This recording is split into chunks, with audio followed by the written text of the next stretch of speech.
Welcome to Midnight Menu Plus One. I'm Ray Canada. And I'm Margo Moss. Midnight Menu Plus One is part of the family of shows on the podcast network, itsneworleans.com.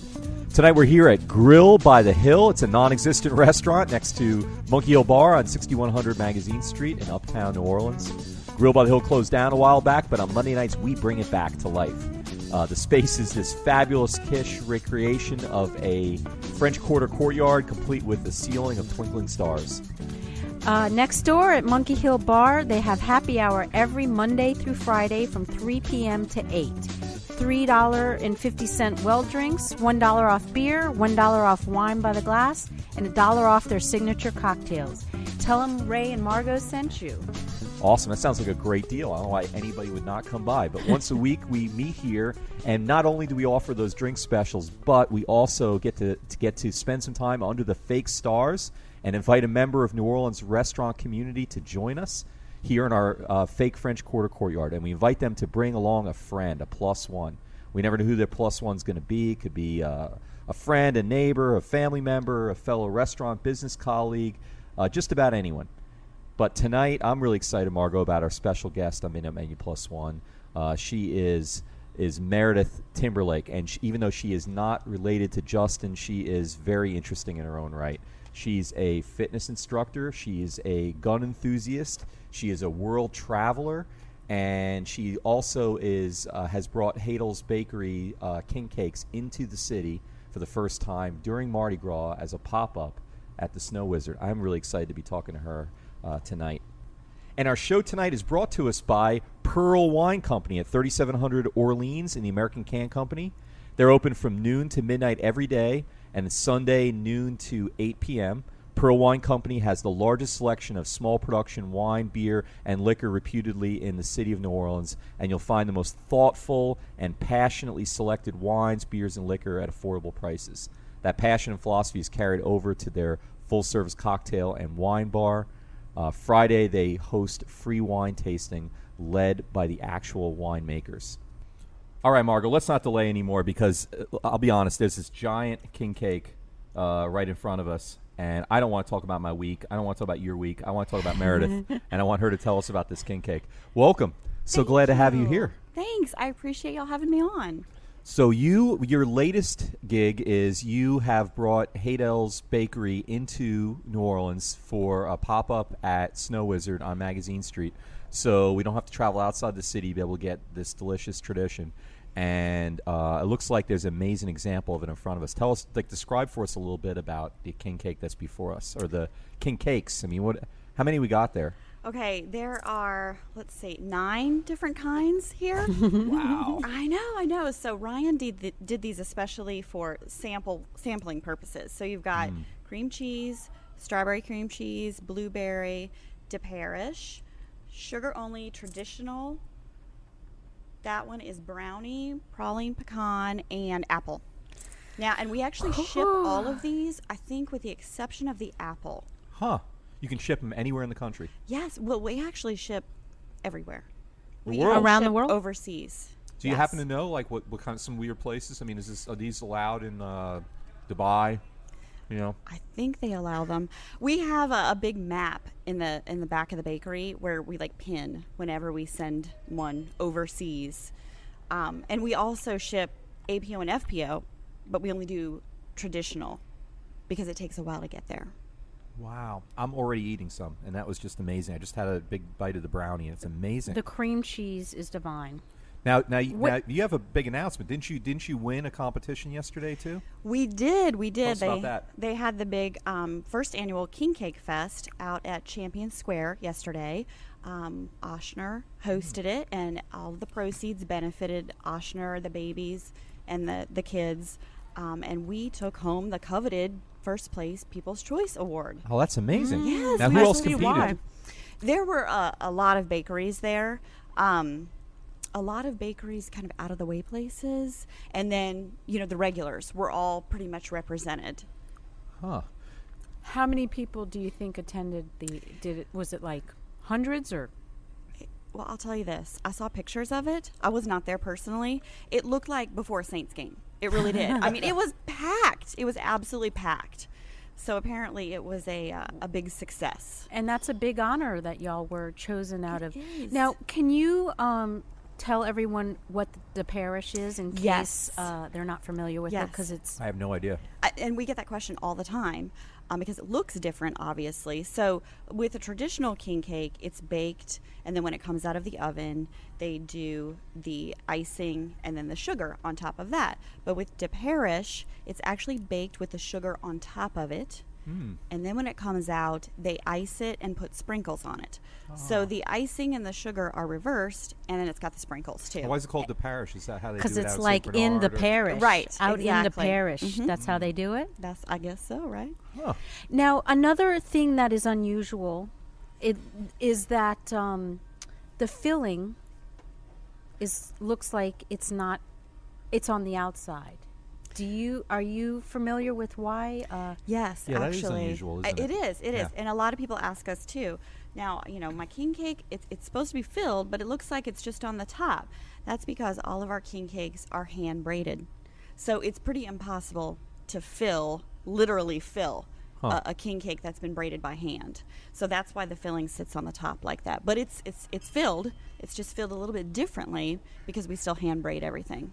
Oh. Well, you get more king cake and more filling. I love it. I'm already going to a sugar coma. In the short time that we've had this, we've been talking about 3 minutes, I've already had 3 slices. I've had the strawberry was amazing, I thought. The brownie was maybe even a little bit better, and I really like the blueberry a lot, too. You have to try the praline pecan too. I can't have pralines, though. You can't? No, I've never had a praline. I'm allergic What to do you mean? nuts. You're allergic to nuts? Yeah. No. My whole life, I've been down here, I've never had a praline. I can't even believe Isn't that That's kind a of tragic? shame. It is. Yeah, It's a it shame. looks delicious. I have my son's EpiPen, so I'm glad might to be know worth that it. I may need to use that sometime Yeah. because Well, my That's allergy, right. it's hard to describe. Mine's a little different. It's not going to kill me that fast. It's more mild, but it's Okay. not worth doing, no. all right. Wow. Okay, so let's see now. You, how did you get involved with? Well, first of all, how long has Haydel's been around? It's been around. Tell the listeners about that. It's been around a long time, It right? has. It has 54 years. 54 years. Actually, yes. Out on It's- Jefferson Highway. Is that where they Yes. started, or? Yes. They sure did. And it actually, when Mr. Haydel purchased it way back then, it was a trampoline center. I guess that was kind of the up and coming thing, or so he thought. So he purchased it for that reason. Then it was a 24-hour donut shop. And Wait, so then- you went from trampolines to donuts? Yeah, there was a kind of a mixture of ideas, and there Okay. were 2 owners at the time. So we started out with a trampoline idea, and then we ended up with a 24-hour donut shop, and then over time we kind of merged into a full-service bakery. Wow. Very interesting. And now you're at Snow Wizard, which, of course, that's an iconic snowball place on magazine. What's Yes. about the 4,000 block, 3,900 block? What Yeah, is it's that? 4001. And 4,001, okay. what do you mean when you're there? Is it like you can go in and pick up products, Yes, or is it? it's walk-in business only, and we sell mostly king cakes. I believe we have our traditional, our cream cheese, and our praline pecan there, and it's just seasonal. It's just during carnival season. And then we also do a handful of our other popular products, turtles and pettifours, and I think we also have our macaroons out there as well. Now, how did you integrate these delicious king cakes and a bakery into your life? Because aren't you are you a health instructor? I am. It's really weird. I know. It's the strangest combination of things. I mean, like, my life revolves around 2 things: king cake and CrossFit, and they really don't go together that well. But yeah, they're separate. Although I do enjoy a good king cake every now and then because I work hard. So Absolutely, that's that always sounds my treat. beautiful. That sounds like a Louisiana match. It is. Yeah. It actually is. Yes. That could be the wave of the future for New Orleans, huh? Yeah. Get really into CrossFit, and then you can have the ability to eat your king cake all you want, right? I like it. I like Yeah. it. Yeah. Okay. So wait, tell us what CrossFit is, because I'm not a. very active person.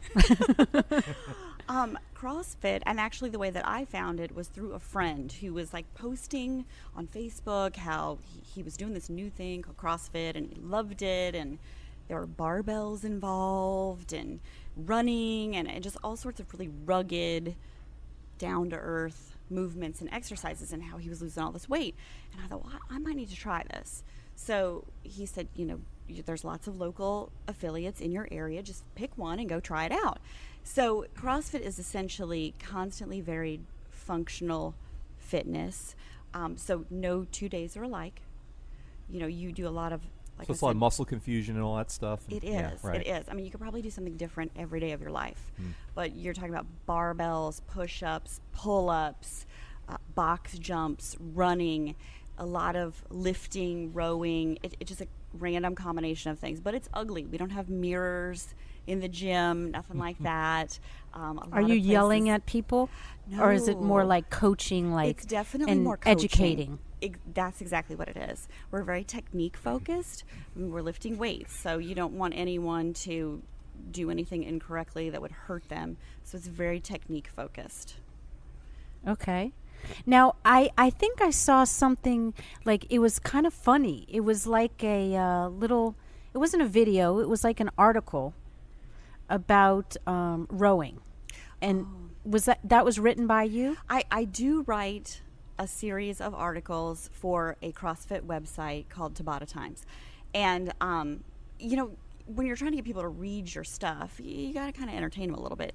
So I'm a little bit more satirical in regards to my rowing articles. And all of my rowing articles are actually based on crimes, because I found that when I'm a rowing instructor, it's one of my specialties. So when I go to local competitions, I see some crazy stuff happening with rowing. For example, people pull the handle like over their head, which looks weird. It's totally wrong. And so I just started noticing that there were a lot of these crimes, really obvious bad things that people were doing. So that's what I based my series off of, is crimes against rowing. Oh. Yeah. Now, did I see you like powerlifting too? You had like some huge amount of weight you were military pressing or something? I don't know if it was a huge amount, Ray, but it was, right. yeah, definitely. I'm also certified in Olympic lifting, which, may seem crazy. Wait. Okay, Olympic lifting. What does that mean? That is actually two movements. It's the snatch and the clean and jerk are the two Olympic movements. So it's part of our CrossFit regimen, and I went and got a separate certification in that. So it's just basically I can instruct people on those two movements. Huh. So now how much, like what are some of your great feats of strength you've done? Because by the way, you they can't see you. Maybe they'll see the pictures later. You look like a model. Like you're not like a professional female wrestler. You're not that build. Right. In that way. Not that there's anything wrong with that. But that's not your. Right. That's not really your body type. So, but pretty impressive looking stuff you were throwing up on the Facebook page. So what are some of your feats of strength you've done? I'm not exceptionally strong like a lot of right. the women that I work out with every day, but I can deadlift 255 pounds, which is all that is bringing it from the floor up. So I'm not going overhead with that or anything. But I mean that's a good amount of weight, and I think a lot more than you weigh. Yeah, definitely a lot more than I weigh. Yes, and then I think my last time I attempted a clean and jerk, and that does go overhead. I think I only did like 120, so that's just not that impressive. But I'm working on that. Wow. So I mean, okay. So are you going to settle down with an occupation at some point? What are you doing? You got CrossFit. You're a writer. You also, I just saw you wrote an article for a food magazine too, Louisiana. What was it? The Louisiana Kitchen and Culture magazine. Yes. You do marketing and so forth. You did sports advertising and marketing for a while. You worked for the 76ers. Wait, yeah. Yes. What? How did you get into? We're going to have to find a common thread. I know there is, that's what but I'm wondering. you got to focus a little bit on what did you do for the in sports? I started off, I guess I've always kind of done like the marketing thing in sports, and I started off in junior A hockey in Lincoln, Nebraska. I mean, who knew that Nebraska had hockey, but they do. And that was one of the most successful junior A franchises in the country. So we were a small team, but we packed the house for years. And then I moved on from that. What did you do for them? What did that look like? Mostly marketing and game operations. So promoting the team within the city, and then also on game nights, I would kind of handle all the logistics, music, entertainment. I write the script for the announcer, that sort of thing. Wow. Okay. So that was really fun. So I kind of carried that with me. I went on to the ECHL, the East Coast Hockey League, for the Reading Royals. I worked for them for a while. Essentially did the exact same thing for them. And then made my way up to the NBA and the NHL for the Flyers and the Sixers, which at the time were owned by the same entity. So we worked out of the same building. It was the same staff. And that, I kind of just concentrated on corporate sales in that. I didn't do so much of the operation part or the marketing. I was basically just in sponsorships and corporate sales. But Okay. it was an awesome time. I mean, just a great time. I met a ton of people. It was really fun. What was the craziest night at a game during operations, or something that stands out that you had to really work your marketing skills? Or Okay. Yeah, I can remember a couple of them, and both of them probably happened when I was still in junior hockey.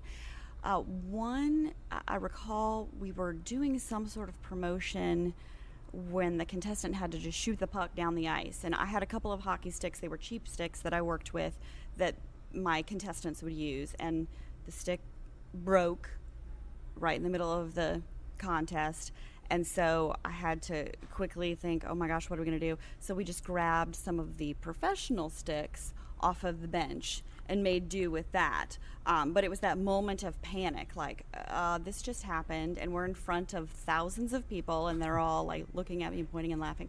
I'm sure they weren't, but that was kind of because a we know moment. hockey fans are all so polite and Yeah. demure, you know. Right, Yeah. exactly. They're such delicate people. Yeah. Yes. So I had you to were kinda, afraid for your life And this is in to get Philadelphia slammed? too? No, thankfully, because that would have been Yeah, worse. Philadelphia's the roughest It market is in rough. the country, they say, It is yeah, rough. in terms of fans. Yeah. We also had a live chicken on the ice one time. I Nice. can't really remember why. What? Yeah.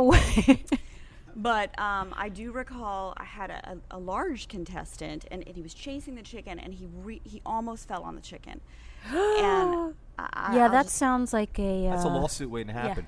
Really? You got fat civilians chasing chickens on ice. Yeah, it wasn't Whose idea was good. that? I hope that wasn't your idea. It was not my idea. I did approve it, and it never happened again. I was like, that was the one and only time. We're never doing that again. It's like, oh, look It at that probably bone poked made through the history, skin. though. Like- It's still talked about. It probably is. Not in a good way, but it probably is. Yeah.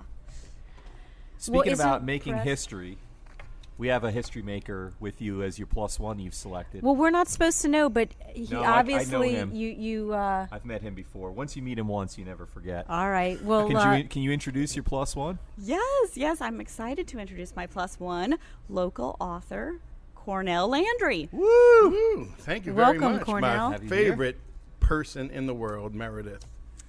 Gosh. All right. I thought you were going to So say nice. me. Well, Ray, you're coming up a quick second. Really are. I mean, I'm moving up the rankings. The impression, the impressiveness is getting equaled out a little bit.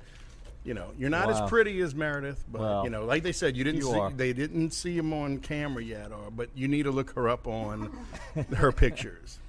Wow. Okay. Well, now, gosh, I'm afraid to ask you what you do because I know you do a lot. What do you do currently? Currently, I am doing mostly the books right now because of I have 2 books. Well, Happy Mardi Gras was my first book that I had Right. done, and that's pretty much my introduction to Meredith. Was that I had written a book called Happy Mardi Gras, which was my actually probably 6th book that came out, probably 3rd book that I wrote. But by the time we got it actually published, it was the 6th one that came out, and I had stopped and met Meredith at Haydel's Bakery, and they decided to pick up some of the books on consignment and sell them. And so, of course, everybody is familiar with the famous Haydel's Mardi Gras Bead Dogs, Right. which the statues were all over the city, and so that's pretty much how Haydel's and I became affiliated with Wait, each so other. your first books weren't about the Bead Dogs then, huh? No, my first book was Goodnight NOLA. Oh, Goodnight- yeah, Goodnight yeah, NOLA. The I children's wrote- book. Children's book, yeah. I wrote Goodnight NOLA as So I a didn't know the children's- chronology of all of them. Right. Okay. For some Goodnight, reason Goodnight I NOLA thought- I wrote okay. as a bedtime story for my daughter Corinne around her Ah. first birthday, and that one came out in 2009. And then I wrote Happy Jazz Fest, and at the Jazz Fest, my illustrator, who happened to be a Mardi Gras float artist, had asked if I ever considered doing a Mardi Gras book. And I said, no, I never really gave any thought to it. But so I always call it the hamsters running around on the wheel in the head. And so late at night, if I can't sleep, that's usually when I write most of my books, is at about 4 o'clock in the morning or 3 o'clock, the witching hour, and kind of goes on from there, write them, and about an hour and a half later, I'll have the premise or at least the start of a book. You know why? Because you got nobody to talk to at 3 in the morning. That's why. Exactly. You got to shut up and then write. so the next day we were doing a book signing at the Jazz Fest, and for the book Happy Jazz Fest that was just released at the Jazz Fest. And I said, hey, look, this is what I wrote last night, Happy Mardi Gras. And so we were going to do that as the third book, but then the Saints won the Super Bowl, so we did One Dad, Two Dad, Are You a Who Dad? And after that we did, a couple other ones, and then the Mardi Gras one rolled on after that. And so when I met... So you just walk into Haydel's and you go, boom, okay, now I'm going to do Bead Dogs. I said, well, no. I said, hey, look, I got this book, Happy Mardi Gras. And, they said, oh, yeah, we'd love to sell them. We'll sell you other books, too. And so Meredith got to see each other quite often because every couple days she'd say, we need more books, which was good for me and good for my children. And so when it came time to... if you don't know the history of the Bead Dog itself, they have a pretty small storefront on Jefferson Highway. Haydel's does. And so to try to add some traffic to the store, they said, hey, let's do some kind of art project that might bring more attention to the front of the store. And when was that? You know when they started that? Our Bead Dog has been around, I want to say it was commissioned 2009. So does that predate your involvement, or is Yes, that okay? Yes. Huh. He was around before. But they're I all was over the around. place now. Right. Well, They are. So what happened was the dog became so popular, the one little statue in front of the store became so popular that the SPCA had seen it, and they asked Haydel's if it would be okay if they were allowed to use the statue for a fundraising project for the SPCA. So then that's when the dogs were all around the city. And I believe there was between, 55 and 60 of them? There were a lot. Yeah, there was at least 60 of them around the city, and different artists were commissioned to do different ones. I think they might have paid them a couple grand or something like that each to do the statues. I've only been in New Orleans about 9 years, so answer something for me, you natives here. So the Bead Dog, though, originated, didn't it, from just people playing with the beads, the kids would play the beads, and they make little dogs out of it, little figurines. The story that we say in the book itself was pre-1960s, beads were made out of a single strand of string strewn with beads, and so if the string would pop, you'd have beads all over the place. So it wasn't until the 60s that it became like one strand of beads that if the bead popped, it would still be in one. Right, the beads are glued to the string, they don't move around. Right. So you went from the glass beads to the plastic beads. Correct. And all so that, the premise of when I met with the Haydel brothers and Meredith, one day they said, well, and originally when I was going to do the book for Haydel's, I, in my head, before I went to approach them with a story, I assumed that the statues that were all around the city of New Orleans were always going to be in those places. I didn't realize they were going to be sold off. And so I was originally trying to do like a scavenger hunt type of thing to where the kids could go from place to place, from Bead Dog statue to Bead Dog statue. And it wasn't until I realized that the SPCA was actually doing it as a fundraiser and that they would be sold off. So now, have there been imitators too? Have other people run around and made did somebody copyright the Bead Dog, or are there other people making their own Bead Dog statues around the city? Some people may. You don't know? I wouldn't be surprised. surprised. This part of the story that we had done was that they have it trademarked. Haydel's has it trademarked. So you can't actually, the way the traditional bead dogs, if you made a bead out of a strand of beads, obviously it would not look like the statue that they had in front of the store because the head's a little bit smaller, the nose is smaller. Right. They have a trademarked specific Haydel's Bead Dog, It has who a other collar. other people have tried to duplicate. And Now, is there one sculptor that puts these together and makes these, or is there more than one? There is. We had a local artist who actually drew he did his little rendering of the old time Bead Dog through his eyes, and then we've got a company that actually made the mold and pours all the casts. So they're all identical in their proportions, and Yes. each one has different colors and different designs on it and so forth. Right. Huh? Each artist has their own rendition of how they have carte blanche to do whatever they want to do with it. If they want to make it into a snowball, or they made one into the Saints, there was a voodoo doll. I mean, you can name it. There's a poster that they had put out of all of the ones that were around the city. So it's pretty So when interesting. you say you approach the Haydel brothers, can y'all tell us a little bit about how many family members are involved in the and who is still involved with Haydel? Yes, it's really awesome because there are 4 family members that still work at the bakery every single day. So that's really great that they're so hands-on. So you've got David Sr., who's the dad. So his father's the one that actually started Haydel's. Okay. So you've got David Sr. and then his wife Dottie, and she does like the office and vendor type of work. And then you've got Ryan and Dave Jr. So Dave Jr. is the oldest son, and then Ryan's the youngest son. And they both of them still work at the bakery. And let me just say that Dave Sr. is well involved in all the decision making, everything. When I pull into the parking lot, he's like, "What are you doing?" Like, "I'm just dropping off some books to Meredith." Okay, he's checking, he's making sure everything's legit and up, He and then the is. one time when they were trying to show me around, being polite during Mardi Gras season, King Cake season, I'm in the kitchen, and I used to have 2 restaurants. And I was thinking to myself, I said, I do not want to be in this man's kitchen. I do not want to be in his way. I know exactly what it's like. Like, I mean, everybody's throwing dough around and they're whipping out king cakes. And I'm saying, Meredith, I don't want to be in here. I just want to just let me step back because this man's going to shoot me at any point now. And he did snap at one point. He's like, okay, you're done? Oh, my gosh. You get out the kitchen. I was like, okay, I'm done. Here's the great thing about Mr. Dave, though. Mr. Dave is a Marine. He was in the Marine Corps. He flew helicopters. My dad was a Marine.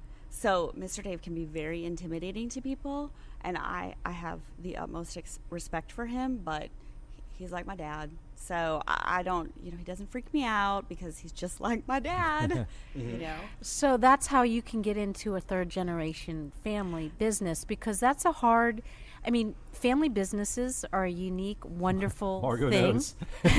And but so you can relate to things that maybe other people misinterpret, or so your father was in the Marine Corps. Yes. And how did he influence you into coming here?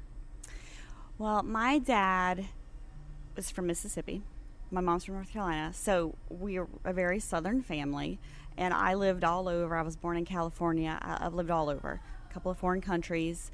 But my dad always said that when he retired, it was going to be in the deep South. And so we came back here, and other than leaving for college and a few years of work, I always knew I would come back, always, because my dad just always taught me that, like, we live in the South. So, and he's right. I don't ever plan on leaving again. You're dedicated. She is the perfect Southern girl. She really is. How about that?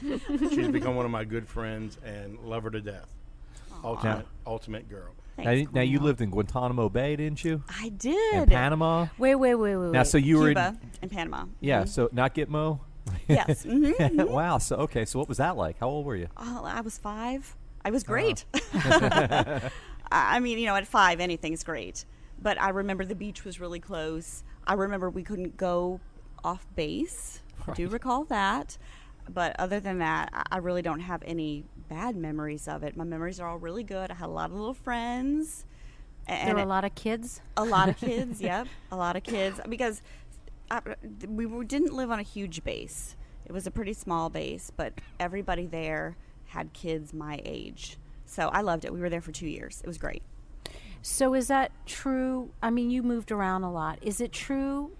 Obviously not. You connect with the South and this region in particular, but did you have a hard time making friends and connecting with people traveling so much as a kid?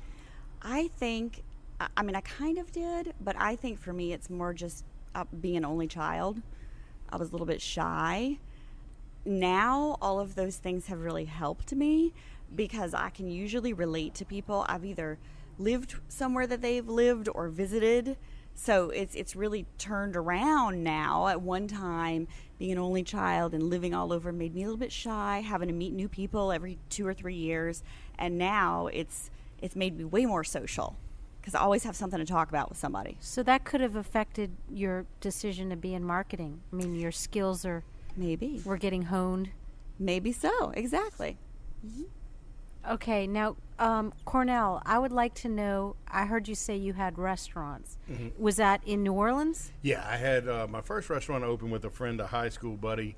We opened right around LSU Med Center. It was called Crescent City Cafe, and it was an all-you-can-eat buffet, and we had 2 pirogues, 12-foot pirogues side by side that had 100 different items to make soups and salads. Well, you ate out of the pirogues? Well, not yeah. Well, somewhat. I mean, you fix your salads out of it. Did you have a glass thing in front, like a sneeze guard, or was it like an open? It was a sneeze guard, but you had the pirogues that were side by side. That's and you clever. Had like 50 items in each one, and so we had 100 different items to make a salad. And each day I would prepare like 6 different soups, and it was always You funny. were the chef? Yeah, and so it was always funny to me that we had all these med students, and they'd eat the soups and the salads, and every day I put out this big old bread pudding, and if they knew the calories that were in the bread pudding that they were eating, it just totally blew the salad that they ate out the water. I mean, it was made with croissants and white chocolate, and so whatever, even if they ate like one serving of the bread pudding, it totally destroyed whatever salad part they ate.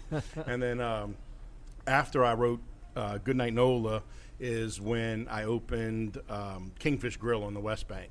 And I was kind of in the crosshairs between 4 different restaurants that were all buddies of mine. So when I decided to open it, it was not going to be a traditional New Orleans po' boy restaurant. It wasn't going to be, shrimp po' boys and oyster po' boys and roast beef. And, so everything we did on the menu was totally different. It was going to be a fast food, like an upscale fast food type restaurant.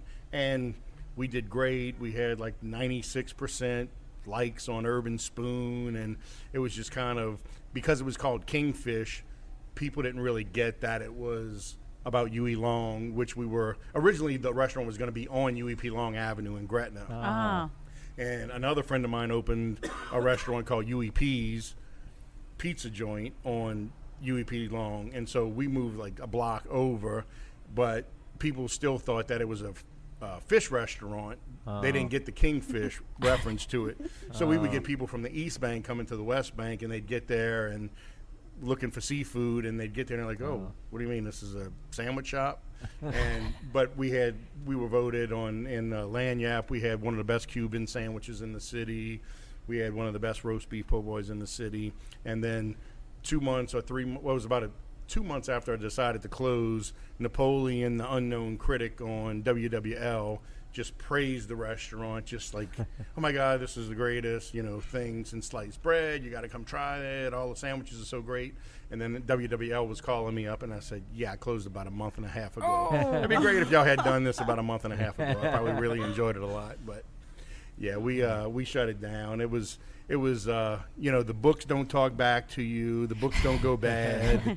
And so unlike the restaurant industry, in bitter fighting between kitchen staff and opening cases of lettuce that are half bad when you get them, and like, you know what, my books don't go bad. They don't talk back to me. Now, speaking of It's a talking different back to you, lifestyle. You know what, I'm going to go enjoy the Jazz Fest all 7 days, and I don't have to worry about the restaurant. So And that's I'm gonna shut it research and down. development, R&D. R&D. Going to Jazz Fest. That's it.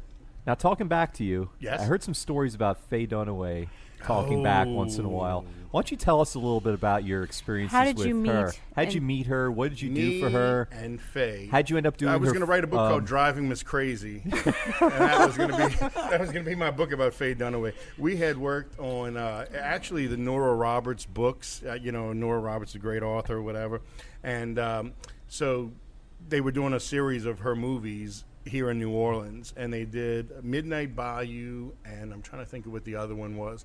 But both of the actresses, the back-to-back, I had Faye Dunaway and I had Brittany Murphy. So 2 months of Driving Miss Crazy. So you were doing catering? No. You were driving? I was driving, driving them. I was Okay. just going to be her driver. Literally driving them. Literally Okay. her driver. It was like, actually what happened was I was going to be driving Jerry McConnell. And so I drove him around for like 3 weeks, and he was the funnest guy. He still text messages me during LSU games and things like that. And so they said, well, we were going to have Lauren Bacall, but instead of Lauren Bacall, we casted Faye Dunaway for the part. So they decided that I would be the best person to drive Faye Dunaway around. Now, how'd you end up driving anybody? What were you driving for? No, I had worked in the movie I had worked in the movie industry for a while. Like I started off on a catering rig because of the cooking. So I started working on a catering rig, and then at one day in August when it was pegging 140 on the temperature, the thermometer that goes into the meat was sitting at 140 on the shelf.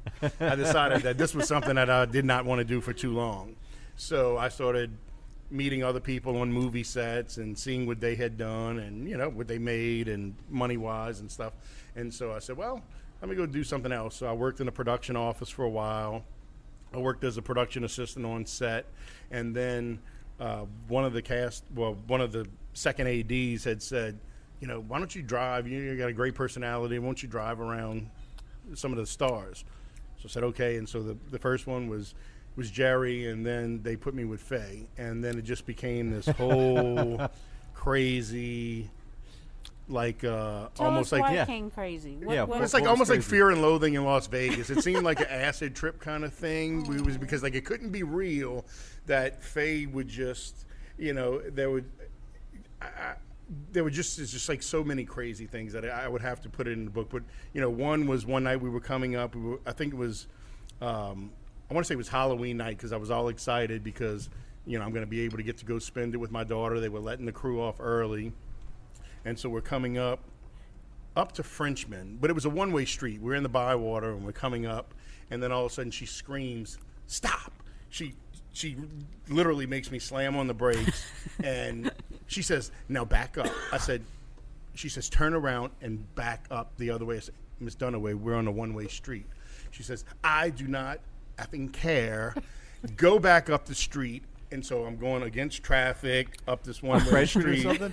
Yeah, it was like running parallel with the Charter Street. It was, like Charter Street runs this way, the other one's coming up the next street. So you're going the wrong way. We're going the wrong way. Probably a big car. Right. We were in like a Chrysler 300 or something, whatever. And so we pull off, and then she tells me to stop again. And then she says, "Did you not see that black cat?" I said, "Excuse me, Miss Dunaway?" She said, "The black cat that ran in front of the car. Did you not see the black cat?" I said, "No, I was not aware of the black cat. I'm sorry." And then so she would not let me go back up the street and past where the black cat had crossed over. Bad luck. Right. Bad luck, yeah. Bad luck thing. Bad luck is when you run head on into another car. In another car, going on the wrong way. And get known for killing. But everybody Faye laughed. Dunaway. Yeah, right. Yes. Faye Dunaway dies, and you're in the wrong. There was this producer, Gideon Amir, and Gideon is from Israel, and his accent, and he was like, "Cornell, do you need me to get you an assistant? I would be happy to get you an assistant. Just let me know." And I said, "No, you will get me a whole month extra pay for driving this crazy woman around because she had me one." And this was, you remember when Michael Jackson had the SARS mask on? Yeah, when he would wear the mask right. and the gloves. Well, that's what she would dress up like. She would put this mask over her face, and she had the gloves, and she would want me to bring her to Walgreens on Esplanade Elysian Fields, and say that she was just going to go into Walgreens by herself. I said, "No, Ms. Dunaway, not on my watch. I'm not going to be responsible for you going and telling off somebody." So you're a bodyguard too? I was a bodyguard. I was a cook for her. We were in this is another funny story. We're in Donaldsonville. No, we're in Napoleonville. We were at some plantation, and she thought that all the plantation people were going to work there the whole day. So when the plantation shut down, everybody starts leaving, and Jerry O'Connell leaves, and then Lawrence DeMille, the other actress, leaves. And so she's going to be the only actress staying at this plantation by herself, which kind of looks like a haunted mansion thing in the middle of nowhere. And then she wouldn't let me leave. So she wouldn't let me. So you spent the night with Faye Dunaway at the mansion? Well, no, not literally, but yes, I guess, yes, literally I did, but yeah. So it's you and Faye Dunaway by yourself. Right. And so having the creepy funniest evening. thing is after she had already freaked out all the workers there, the funniest thing that happened before the last lady that worked left, she said, "Baby, now here is where we keep all the liquor. So we got Kettle One, we've got Crown Royal, we got everything over here. And there's no TVs, there's no radios, there's nothing in this plantation." So it's you and Faye Dunaway getting drunk in the middle of the night. No. Faye's downstairs. I'm upstairs watching episodes of The Family Guy on my because they did have a Wi-Fi connection. So some on Wi-Fi watching Family Guy. And then and Brittany drinking. Murphy after that? Yeah, How Brittany. long ago was that before she that was about passed? a year. And honestly, the sad thing about that was the day that I met her, I told my wife, I said that I don't think she would last a year. Wow, and that's about Why? what she You, died. that's about you what she could did. tell she. Oh, no. It was like there were times, because we filmed around the same section. We were either in Donaldsonville, Napoleonville kind of area where we were filming. And I'd have to pick her up at, 4 o'clock in the morning to try to make a 6 o'clock crew call. And she wouldn't come downstairs till like 5:30. And when they got downstairs, they were already so, you could tell Hammered. they were so hammered that it was, she and the husband. So whatever controversy the dad's trying to play off right now on whatever, that's not true. Right, yeah, he's saying she was assassinated or something like Yeah, that. It's like, no. She She was doing a lot of drugs, he was. in your opinion. Yeah. I'd have to go. And we're in Napoleonville, and I'd have to go get him a quad, venti espresso or something like 3 times a day, and her vanilla lattes all day. Like we're in Donaldsonville. I don't think we're not finding. But another one with Faye Dunaway. The funny story that I was about to tell before was we didn't have to be back to film in the city until like the day after, and she fell sick, and so she wanted me. All she wanted was a steak, and she wanted spinach. So I guess she either knew I had cooked before or whatever. So it was no problem finding a steak at a grocery store in the city. But all the grocery stores that were around this place were like, canned spinach. So I'm not bringing her back Popeye's canned spinach. No, she's not going to tolerate So that. I'm driving up and down this road. I don't know what highway it was, but all of a sudden I stop and I think, who has spinach? And I said, Subway. Subway has spinach on their sandwiches. I'm going to stop at a Subway. So I ran to the Subway. I said, look, I'll give you $15 right now. Just give me a whole bag of the spinach that you put on the sandwiches. So the guy's like, what? I said, look, $15. Where's the manager? Give me I got $15 right here. Just take the spinach. I mean, you take the money and give me the spinach. So they gave me the spinach, and so I go and run back to the plantation because I think it might have been a Saturday because the workers weren't there. And so I had access to the kitchen, and I go and cook her ribeye steak and sauteed Subway cream spinach. spinach. But yeah, that was my funny. Just a little bit of the Faye Dunaway stories. That was that could go on for a whole nother hour. Meredith, I know besides listening to Cornell's stories, which are hysterical, Yes. what else do you do for fun? Well, I mean, work is fun. Okay. And CrossFit is fun. It's good Haydel's Writing plug is right fun. there. All that stuff is fun. Oh, but okay, outside of what you guns too, shoot, don't you? Oh, I do. Yeah, I do. that That's some good does not pictures on sound like Facebook. fun for everyone, but that would okay. It is. It Tell is us fun. about that. And I don't get to do it as often as I'd like, but hopefully that will change. I'll fit more into my schedule. My dad was an excellent marksman, and I really never let him work with me. I was very stubborn. He was very stubborn. So we wouldn't have been good like that. But now I kind of see the value in it, and I've always been interested in it. So I have a friend that works for Louisiana State Police in SWAT, and he is a big 3-gun shooter. And so he said, let's work together, and I'll kind of show you the ropes. So I just started with him. Oh, it's probably just been maybe 5 or 6 months ago. We've worked together, and I mean, I've got to shoot some amazing weapons, and hopefully, maybe spring, summerish, I could actually do a competition, a 3-gun competition. Okay, so is it more thrilling the marksmanship aspect or the actual weapon? And what is the thrill to it? For me, I love trying the different weapons. They're all so different. Like the first time I went out with this guy to the range, he had this huge gun. I mean, I didn't even know what it was. And it turned out to be a .338 Lapua, which is like a military sniper extreme rifle. I mean, it's the kind, you don't want this in your enemy's hands. And so he's like, you're going to fire that before you leave today. And I'm like, what? No way. He said, yeah, no, you're going to do it. And I did. And I hit my target, which was 200 yards away. And I was so excited. And the bullets are just enormous. But anyway, that's the thrilling part for me, is trying the different weapons and what I like best it's really exciting. Have you ever been knocked over by a weapon? I haven't, not yet. It's all that CrossFit. That's your Maybe next so. marketing. Core If strength. she can move a tire. Coordinate. That's She can hold on right. to The it. core strength, yes, that keeps me upright. Maybe wrapped in a Haydel's braided king cake. Yes, with for, the exactly. for cushion in right. case. See, it all ties together somehow. I'm starting to think both these people are spies. There's no way. I'm thinking of a It's all covered. I'm thinking of a video of her shooting up king cakes from Haydel or something. Ah, there you go. That'd be great. I mean, that'd be a good commercial. Like Maybe king just- cakes exploding. Like Right. pull. Yes, there you go. That's a good idea.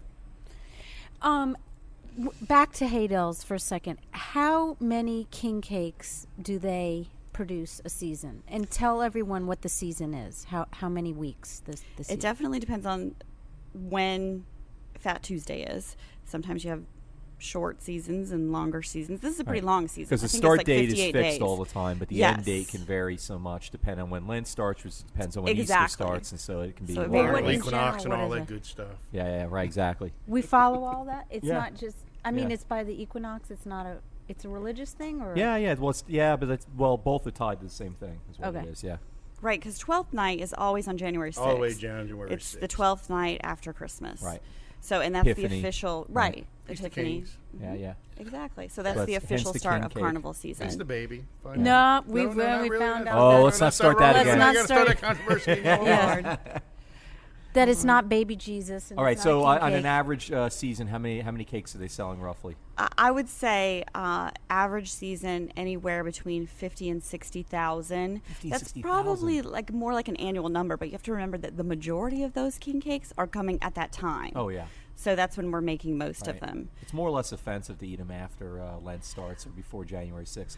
That's what I the see like a king traditionalists cake do in the say grocery that. store and I get annoyed. Well, I and do. we do I'm make them sorry. year round. We do make them year round, but we also we have so many customers who used to live here and they love that's it. true, too. And Right. we're soldiers overseas. I mean, All right, heck, we're not okay. going to deprive them of Okay. king Oh, cakes. No, all that's right. wonderful. They get them But if anytime. you live here, you shouldn't eat them before January 6th. You got to save it up. Anticipation is the thing, I think. You know. I refuse. then eat 'em every day. I refuse to eat one before January 6th. That's just me personally. Everybody's entitled to their opinion. Are we out of Hey, time man. already, Grant? Is that what happened? The That was amazing. fake stars are twinkling. The sun is about to come up. Yep. That rooster on the ice and Yep. on the hockey rink is starting to crow. Unfortunately, we're getting to the end of our show. But we would like y'all to. Can you please give some information about Haydel's and your business, Meredith? Yes. And yes. I would Anything love else you want to plug as well? yeah, and Cornell, if you'd like to give a link for your Sure. your books and So what do you got for us, Meredith?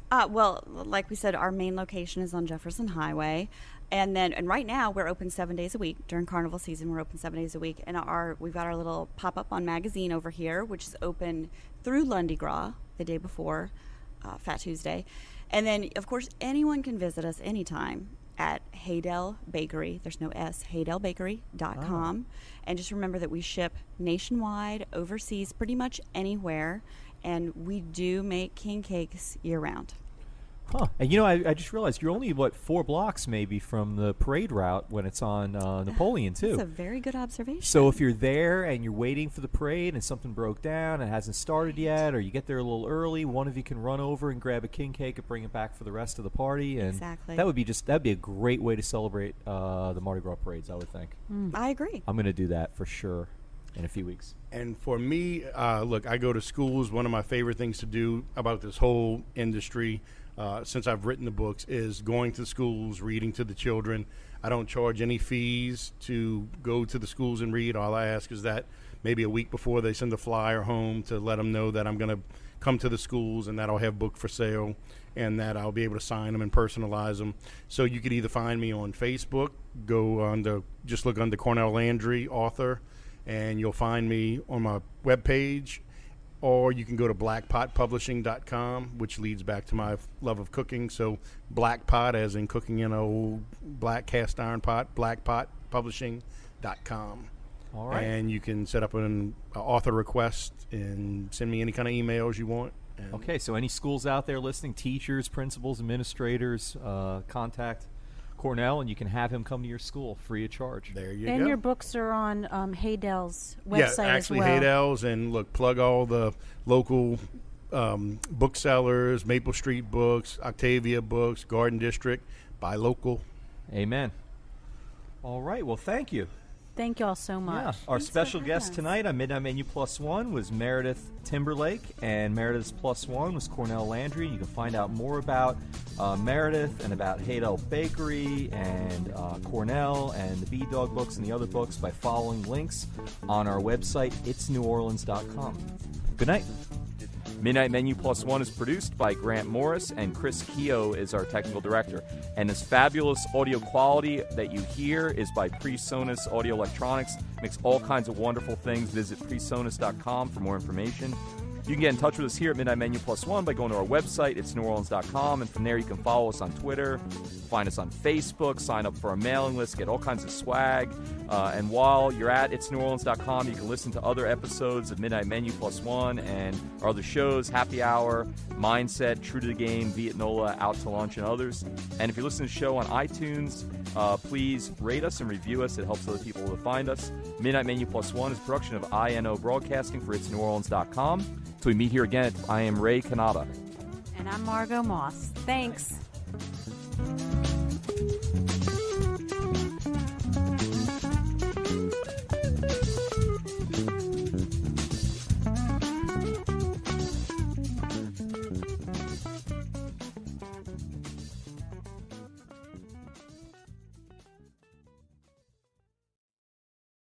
Summer's almost over, but at Old Navy the styles are as hot as ever. Get to Old Navy now for 30% off all jeans, 40% off all dresses, and 50% off all tees. That's right, get 30, 40, and 50% off all your favorite styles for the whole family, plus up to 75% off clearance. Hurry in fast. These deals won't last. The sale ends soon at Old Navy and OldNavy.com. Valid in-store 8/22 to 8/28 and online 8/22 to 8/24. Excludes in-store clearance, bubbles, active, licensed, and men's package tees.